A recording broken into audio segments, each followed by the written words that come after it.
Hello guys, welcome. Collective reading tayo ngayon. So tingnan natin kung kaninong energy to. So be open-minded po. Hindi po halos lahat makaresonate. Thank you nga po pala sa mga nagsusubscribe, sa mga bumabalik. Marami pong salamat. Give it a message for collective. Kaninong energy to?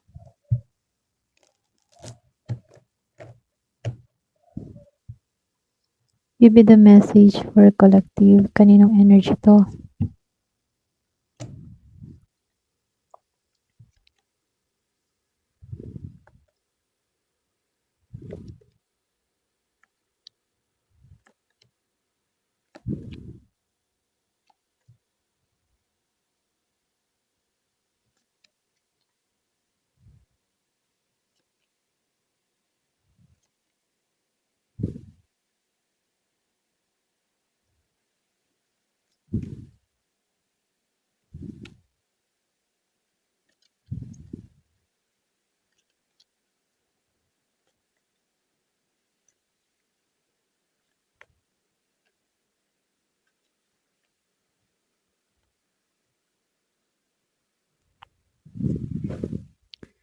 So, dito, no, merong Scorpio, Cancer, and Pisces. Merong Hermit, merong Gemini, Taurus, Virgo, and Capricorn. Aries, Leo, Sagittarius.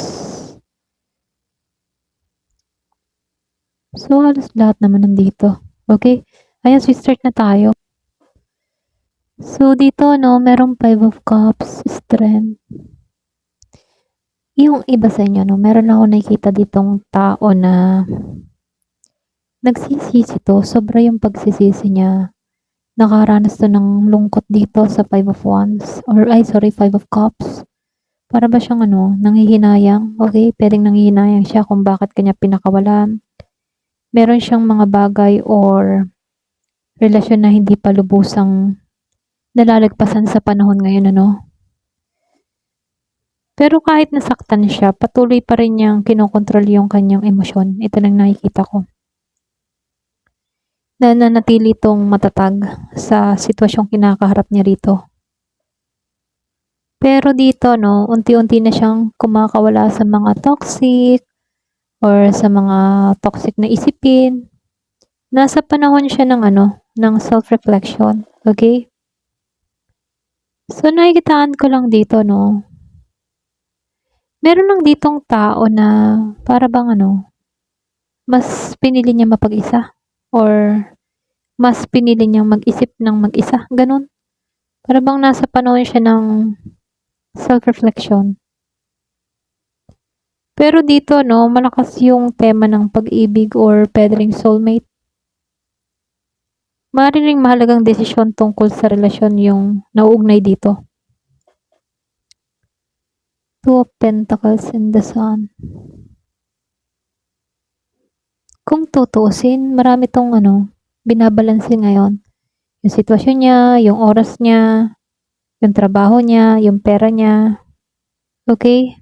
Sabay-sabay niyang binabalanse lahat, ganun. Kumbaga, marunong siya, okay? Meron lang ako nakikitang positive na pagbabago rito. Para bang meron tong nakikita na liwanag pagkatapos lahat ng mga isipin.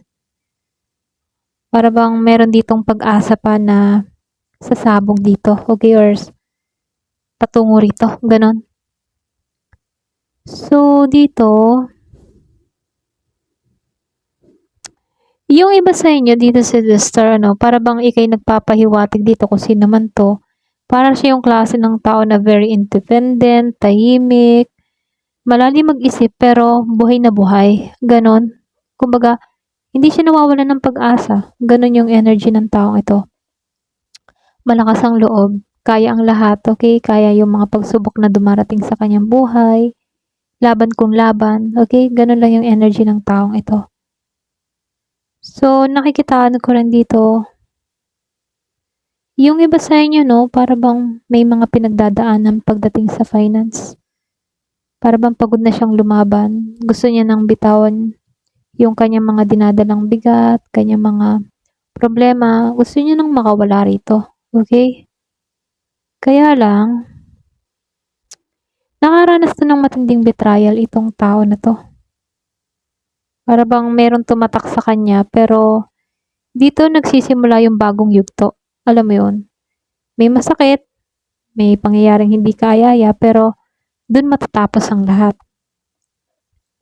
So, nakikitaan ko rin dito, meron ako nakikitang tao dito na very attractive siya, very confident, strong yung babae na to. Mahalaga yung energy niyang ito kasi very confident siya. Or pwede rin meron ditong tumutukoy sa taong pinababasa mo or tinitingnan mo, okay? Or pwede rin energy mo to, ikaw mismo, okay? Ikaw mismo yung ganito yung aura, strong, very confident, okay yung personality mo, ganyan, matatag ka, attractive ka, alam mo yung ginagawa mo. Kaya lang dito sa Four of Swords, meron lang ditong kailangan munang magpahinga or mag-heal bago gumawa ng panibagong hakbang. Okay? So, Seven of Cups. Meron lang maraming iniisip dito. Parang maraming pinapangarap or maraming pinagpipilian, okay? Medyo nalilito pa siya kung ano ba yung tamang direksyon na tatahakin niya, ganon. So dito sa Ace of Cups reverse, meron lang emotional blockage dito. Hirap siyang ipakita yung tunay niyang nararamdaman or may sugat pa siya sa puso niya, ganon. Okay? Mabagal yung usad. Posibleng konting delay or communication, hindi pa tama yung timing, Pero dito kasi sa death, may isang malaking transformation na mangyayari dito. And then dito sa Eight of Wands, reverse, medyo mabagal to, okay? Para bang mabagal yung communication or posibleng may konting delay, communication, or hindi pa ito yung tamang timing, Pero ganun pa man, may kailangan tuluyang tapusin para magkaroon ng bagong simula rito. So, lumalabas para bang pumapabor yung yung kapalaran sa Wheel of Fortune. Unting-unting umiikot yung sitwasyon sa magandang direksyon, okay? So, lumalabas din dito sa Four of Pentacles, may pagkapit rin siya sa isang tao. Or pwede rin, meron ditong alaala, emosyon, maaring ito rin yung pagiging maingat sa pera or sa damdamin niya. Merong nag-iingat, okay? So, lumalabas sa Ace of Pentacles, naka-reverse siya. Para bang meron tao dito na kulang pa yung lakas ng loob, kulang pa siya sa kanyang, hindi pa niya naisasakatuparan yung kanyang mga inaasam-asam, ganun. Meron siyang motivation para magsimula ulit. Kaya lang may pagkaantala yung bagong simula rito. May mga problema or pwede rin sabihin na hindi magdire-diretso yung mga plano niya. Okay? Para bang meron pang mga humahadlang, no? Excuse me po.